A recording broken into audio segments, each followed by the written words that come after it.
হরে কৃষ্ণ। কৃষ্ণ কথা উইথ অপর্ণা চ্যানেলে আমার সকল বন্ধুদেরকে জানাই স্বাগত। আজকের আলোচনা, ঈশ্বর আমাদের সুন্দর দুটি ঠোঁট দিয়েছেন, তো এই ঠোঁটের কি কাজ, আমাদের কি করা উচিত শোনো। প্রথমেই বলবো, ঈশ্বর আমাদের সুন্দর দুটি ঠোঁট দিয়েছেন, আর এই ঠোঁট দুটো দেখতে ঠিক যেন ধনুকের মতো। তাই এই ঠোঁট দুটো দিয়ে কি করবে জানো? এই ঠোঁট দিয়ে তুমি এমন শব্দের বাণ ছোড়ো যেটা তোমার সামনে ব্যক্তির হৃদয় ছুঁয়ে যায়। কিন্তু এটাও মনে রেখো, তুমি যদি এই ঠোঁট দিয়ে এমন কোনো বাজে কথা বা কটু কথা তোমার সামনের ব্যক্তিকে বলো, তাহলে তার হৃদয় কিন্তু ক্ষতবিক্ষত হয়ে যাবে।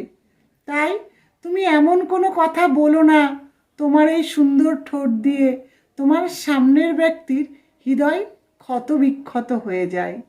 কারণ সে হয়তো কষ্ট পাবে, হয়তো সে তোমাকে কিছু বলবে না, কিন্তু তার দীর্ঘশ্বাস কখনোই তোমার জীবনে সুখ আনতে পারবে না। আমরা অনেক সময় ভাবি আমাদের মনে যা ইচ্ছা হয় আমরা বলে যাব, কিন্তু কি হবে তাতে? কিন্তু না, কারোর চোখের জল, কারোর দীর্ঘশ্বাস কখনোই তোমার জীবনে সুখ আনতে পারবে না, শান্তি আনতে পারবে না। তাই ভগবান যে দুটো ঠোঁট দিয়েছে, সেই ঠোঁট দিয়ে কি করবে?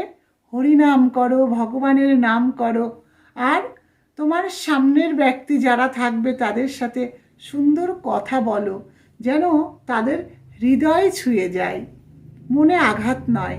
কারণ আঘাত তো সকলেই পারে, কিন্তু ভালো কথা কজন পারে বলতে, এটা বুঝতে হবে।